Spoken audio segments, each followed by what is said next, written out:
Hello friends, welcome back to my YouTube channel life pill, जहां पर हम लोग कंटिन्यू करेंगे रेसिप्रोकेटिंग मास की बैलेंसिंग को।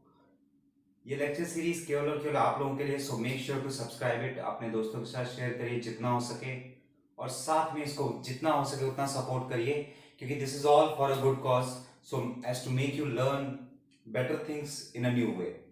ओके, सो आज के लेक्चर को हम लोग शुरुआत करते हैं। पिछली बार का थोड़ा सा कंटिन्यू करेंगे। तो अगर मैं बैलेंसिंग की बात कर रहा था पिछली बार, बैलेंसिंग ऑफ रेसिप्रोकेटिंग मास, तो आप लोगों ने ये चीज देखी होगी। मैंने क्या बताया था कि M R is equals to B B. This is the balancing mass, this is the balancing radius, this is the mass, this is the radius. ये दोनों कभी भी एक दूसरे के बराबर नहीं हो सकते। अब अगर ये दोनों एक दूसरे के बराबर नहीं हो सकते हैं, तो बीबी कहता है कि एमआर से कि अगर तुम अपने आप को एक फैक्टर से मल्टीप्लाई कर लो तो तुम मेरे बराबर हो जाओगे। मतलब क्या कि अगर एमआर को मैं 100 लिखता हूं, तो 98% जो रहेगा वो बीबी रहेगा, और प्लस ये जो 2% रहेगा ये रहेगा आपका अनबैलेंस फोर्स। ये क्या रहेगा? ये अनबैलेंस फोर्स रहेगा। ठीक है, तो अनबैलेंस फोर्स को मैं ऐसे भी लिख सकता हूं कि M R minus B B, बाकी ओमेगा स्क्वायर वाला फैक्टर कॉमन रहेगा। ठीक है, चलिए ये कॉन्सेप्ट अगर आप लोगों को क्लियर है तो आज हम लोग थोड़ा सा आगे बढ़ेंगे, इस चीज को थोड़ा सा और समझेंगे। वापस से आते हैं कल वाले डायग्राम पर, एक स्लाइडर लेते हैं। ठीक है,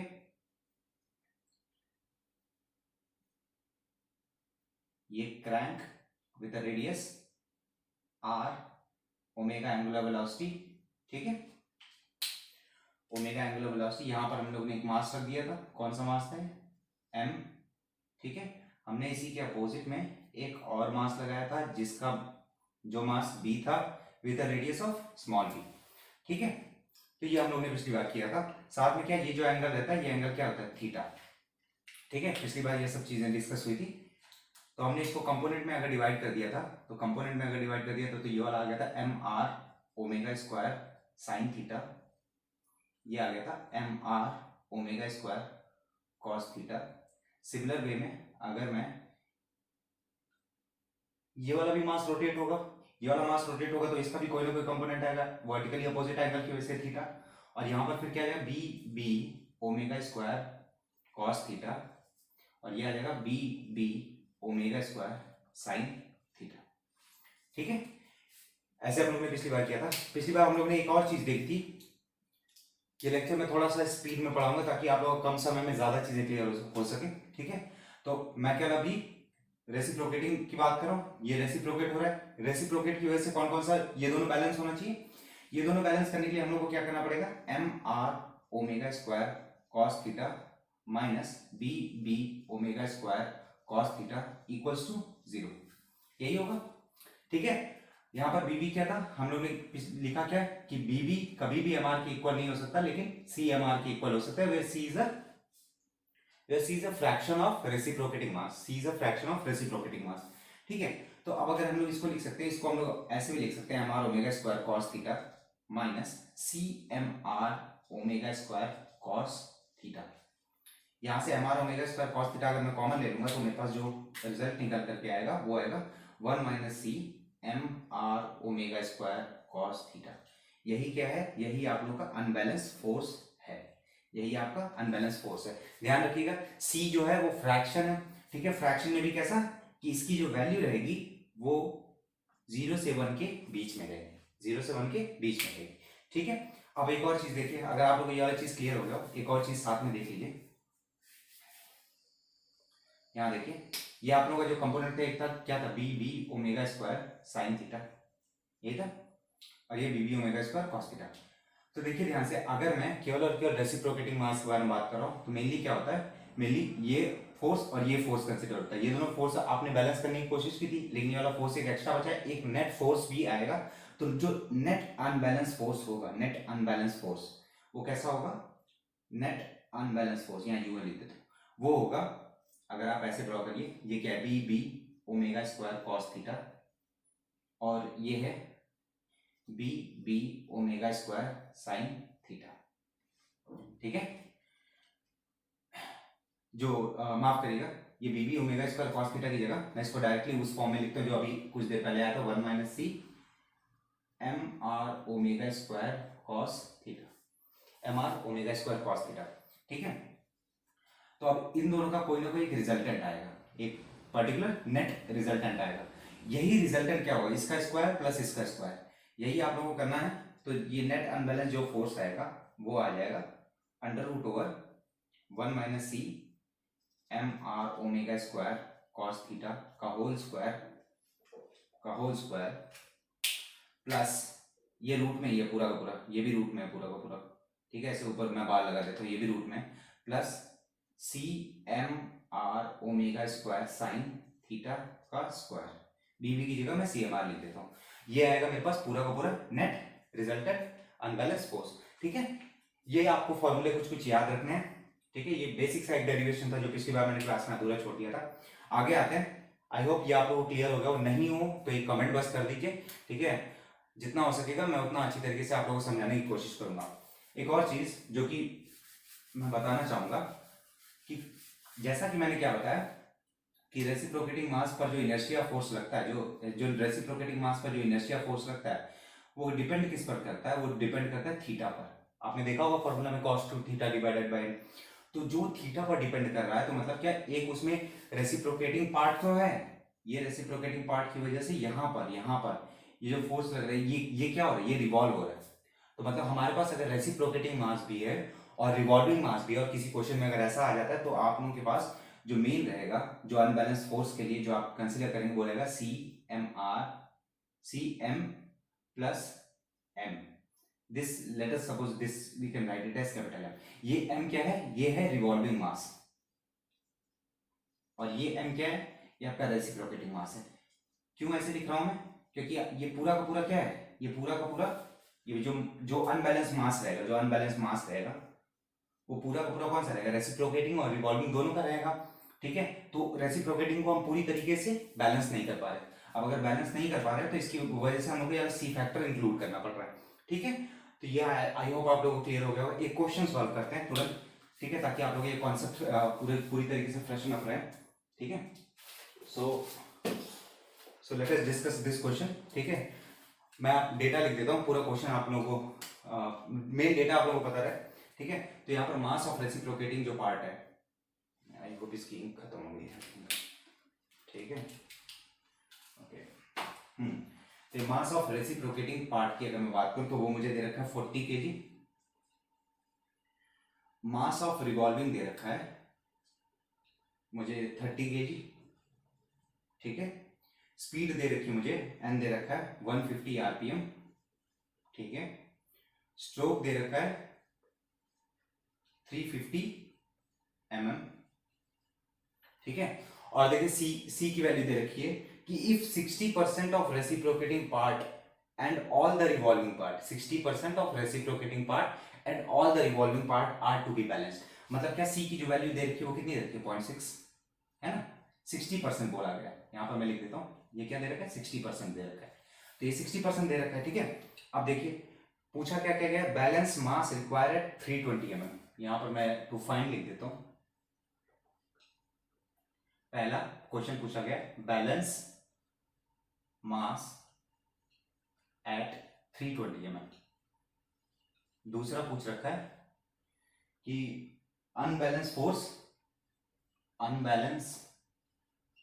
force at theta is equals to 45 degree. ऐसे करके आप आईएएस के एग्जाम में गिवन डेटा टू फाइंड ये सब लिखते हैं, तो एक जो चेक करने वाला रहता है उसके ऊपर एक अलग असर पड़ता है, ठीक, इंप्रेशन पड़ता है, ठीक है। अब देखिए हमें एन दे रखा है, ठीक है। एन से हम लोग क्या फाइंड करेंगे, एन से हम लोग ओमेगा फाइंड करेंगे, तो क्या आ जाएगा 2 पाई एन डिवाइड बाई 60, तो ये आ जाएगा 2 पाई इंटू 150 डिवाइड बाई 60। तो ये जो वैल्यू आती है आप लोग की लगभग वो आती है 15.7 रेडियन पर सेकंड। कर लीजिएगा, उसमें कोई दिक्कत नहीं है, मैंने खुद किया है 15.7 रेडियन पर सेकंड। क्योंकि ये लाइव क्लास नहीं है तो मैं आप लोगों से इंटरेक्ट नहीं कर पा रहा हूँ, लेकिन आई होप आप लोग ये प्रोसीजर समझ पा रहे होंगे। ये जो आप लोगों को स्ट्रोक दे रखा है, स्ट्रोक के जो रेडियस रहती है वो क्या होता है, स्ट्रोक डिवाइडेड बाई 2। सो ये कितना आ जाएगा, स्ट्रोक 350 था, ये क्या आ जाएगा 175 आ जाएगा, 175 आ जाएगा, ठीक है। अब क्या बोला गया कि बैलेंस हम लोग को 60% of reciprocating mass and all the revolving mass are to be balanced. अगर 60% ऑफ रेसिप्रोकेटिंग मास और ऑल द रिवॉल्विंग मास को बैलेंस करना है, तो क्या लिखूंगा, C M R plus M R E V. ये क्या है, ये रेसिप्रोकेटिंग है, ये रिवॉल्विंग है। ऊपर वाला मैं डेटा मिटा देता हूँ ताकि नीचे का पोर्शन भी आप लोगों को दिखे, ठीक है। तो देखिए C M R plus M R E V revolving. तो सी एम आर हम लोग को सी कितना दे रखा था, 60%, ठीक है। और क्या दे रखा था, और हम लोग को दे रखा था मास ऑफ रेसिप्रोकेटिंग पार्ट कितना दे रखा था, 40 मास ऑफ रेसिप्रोकेटिंग पार्ट, ये आर नीचे, ठीक है। और मास ऑफ रिवॉल्विंग कितना दे रखा था हम लोग को, 30। तो 6 4 24, तो अप्रोक्सीमेटली कितना आएगा, ये आ जाएगा 54 kg, ठीक है ना। इसमें तो कोई दिक्कत नहीं, ये आ गया total mass unbalanced. Total mass unbalanced.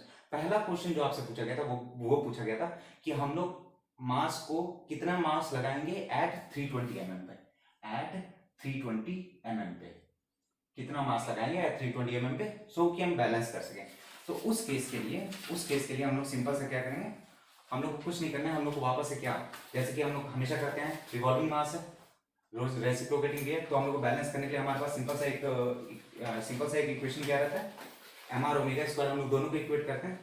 तो मतलब मैं यहाँ पर लिख सकता हूँ M R omega square is equals to M R omega square, let us suppose this is to be find, ठीक है। इसको हम लोग लिख देते हैं M1 R1 omega 1, M2 R2 omega, तो सेम रहेगा, ओमेगा ओमेगा कैंसिल हो जाएगा।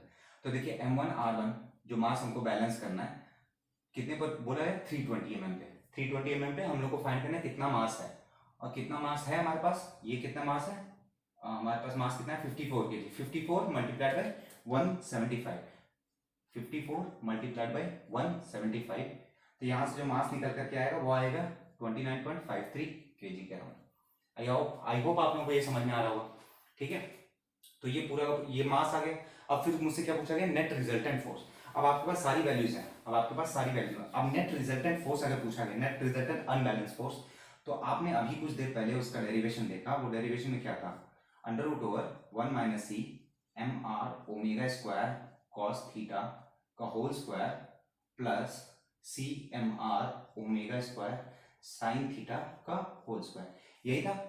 अब बस थीटा की जगह आप लोगों को 45 रखना है और सारी की सारी वैल्यूज दे रखी हैं, आपको सब्स्टिट्यूट करके डायरेक्टली रिजल्ट लेते हैं ना। आप इसको सॉल्व करिएगा और प्लीज सॉल्व करने के बाद कमेंट में इसका आंसर बताइएगा, ठीक है। आप लोग इसका आंसर कमेंट में बताइएगा मुझे, ठीक है। मेक श्योर कमेंट में बताइएगा, क्योंकि क्या होगा, इससे मुझे पता लगेगा कि आप लोग कोशिश कर रहे हो, ठीक है। कोशिश आप लोग कर रहे हो। मैं डेटा वापस से लिख देता हूँ, अगर आप लोग नई डेटा दे, आप डेटा एक काम करिएगा, वीडियो को पहले थोड़ा करके आप डेटा एक बार लिख लीजिएगा और कमेंट करिएगा कि नेट फोर्स अनबैलेंस की कितनी वैल्यू आ रही है, ठीक है। Make sure to comment it, ताकि मुझे पता लगे कितने लोग सीरियसली देख रहे हैं, कितने लोग टाइम पास कर रहे हैं वगैरह वगैरह, ठीक है। अब आते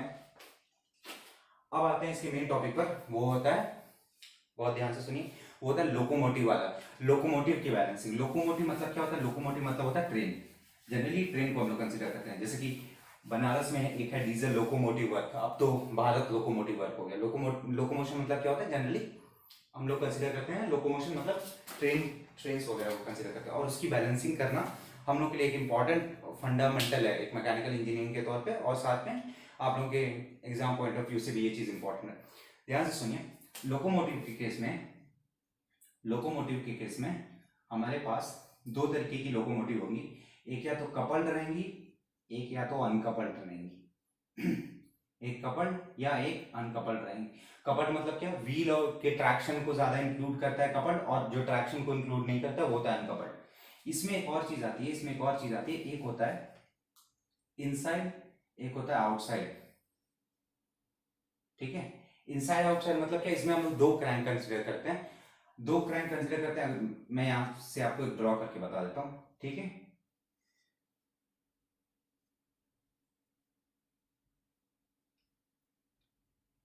पहला केस ये है, दूसरा केस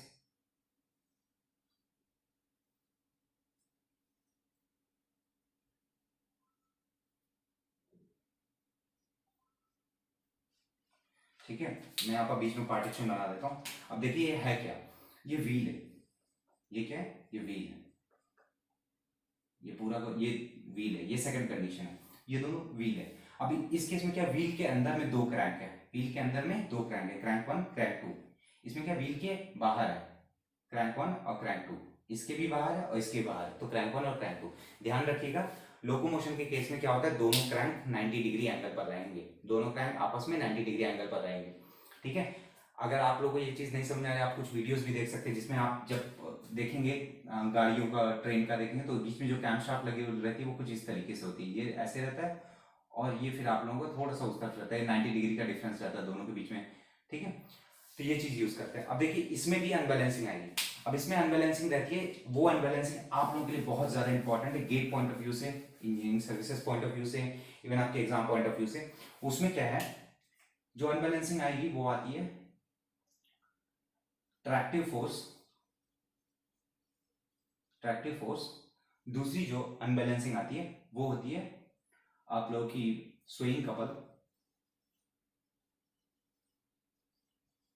और तीसरी जो आती है वो आती है हैमर ब्लो, हैमर ब्लो। इसका डेरिवेशन मैं नेक्स्ट लेक्चर में कराऊंगा, बट आप एक ओवरव्यू लेते जाइए। ठीक है, देखिए यहाँ पर क्या है, हमें कभी भी जब भी हम कभी बैलेंसिंग करेंगे तो उस बैलेंसिंग में हम लोगों को फोर्स को भी वो करना पड़ेगा, फोर्स को बैलेंस करना पड़ेगा और कपल को भी बैलेंस करना पड़ेगा। ठीक है, तो मतलब क्या, इस केस में केवल फोर्स के बारे में बात हो रही है, इस केस में कपल के बारे में बात हो रही है। ठीक है, इस केस में कपल के बारे में बात हो रही है, सिंपल है। तो ठीक है, अब देखिए ये जो हैमर ब्लो रहता है, ये हैमर ब्लो वर्टिकल कंपोनेंट की वजह से होता है। तो मतलब क्या हो गया, ये जो है ये किसकी वजह से होगा, ये B omega square sine theta की वजह से होगा, इसकी वजह से होगा जो फोर्स लग रहा है। ठीक है, और ये दोनों जो रहेगा ये किसकी वजह से लगेगा, ये लगेगा आपके हॉरिजॉन्टल कंपोनेंट की वजह से। ये किसकी वजह से लगेगा, horizontal component of unbalance force, horizontal component of unbalance force, horizontal component of, अभी मैं हैमर ब्लो नहीं बताता हूँ, पहले ये सुन लीजिए। हॉरिजॉन्टल कंपोनेंट मतलब क्या, जैसे कि पिछली बार हम लोग ने देखा था कि हमारे पास कुछ इस तरीके का आया था, ये जो आपका 1 minus C M R omega square cos theta, और ये C M R omega square sine theta. ठीक है, ये वाला जो पोर्शन है, ये वाला, ये अनबैलेंसिंग क्रिएट कर रहा है, यही अनबैलेंसिंग जो क्रिएट करेगा, इसी की वजह से क्या होगा, इसी की वजह से ट्रैक्टिव फोर्स आएगा और इसी की वजह से स्विंग कपल आएगा। स्वेइंग कपल मतलब क्या होता है, स्वे करना, स्वे मतलब क्या, एक हार्मोनिक मोशन फॉलो करना। जब अभी कभी आप अपने घर पे जो पंखा होगा उसको आप ऑन करिए और मतलब 5 की स्पीड पर रन करिए, फुल स्पीड पर रन करिए, तो क्या होगा, जो जहां से पंखा अटैच होगा वो ऐसे ऐसे करके मूव करेगा, वो ऐसे ऐसे करके मूव करेगा, वो वाइब्रेट करेगा ऐसे ऐसे। ठीक है, वो वाइब्रेट करेगा, अपनी ही एक्सिस पे वाइब्रेट करेगा। ठीक है, तो मतलब क्या हो जाता है, उसकी वजह से क्या होगा, एक फोर्स जनरेट होगा। मतलब अगर आप पंखा लीजिए, ये पंखे की शाफ्ट है, ये सपोज आपकी वॉल छत है, सीलिंग है, ये सीलिंग है, ये पंखे का रॉड है और यहाँ पर पंखा है। ठीक है, तो ये क्या होगा, जब आप बहुत स्पीड में रन करेंगे तो इसका मूवमेंट कुछ इस तरीके से हो जाएगा। ठीक है, तो ये यहाँ पर भी स्वेइंग कपल जरूर आता है। वाइब्रेशन का मेन चीज क्या है, अनबैलेंसिंग की वजह से होगा, और ये अनबैलेंसिंग लोकोमोटिव में ये दो चीजें इंपॉर्टेंट है, ट्रैक्टिव फोर्स और स्वेइंग कपल। ठीक है, make sure to like this video, subscribe this channel, as well as अपने दोस्तों से कहिए कि प्लीज इसको सब्सक्राइब करें, लाइक करें, जो मैंने क्वेश्चन दिया था उसको कमेंट करिए सॉल्व करके। आई होप आप लोगों को चीजें समझ में आ रही होंगी। ठीक है, मिलते हैं अगले वीडियो में जहां पर मैं इन दोनों का डेरिवेशन करूंगा। वीडियो बहुत शॉर्ट रखूंगा, बैलेंसिंग हार्डली 1-2 लेक्चर्स और लगेगा और ये बैलेंसिंग पूरा कवर हो जाएगा, and then we will solve question related with balancing. Okay, so मिलते हैं अगले वीडियो में। Make sure to like this video, subscribe it, as well as share it to your friends. जय हिंद, जय भारत।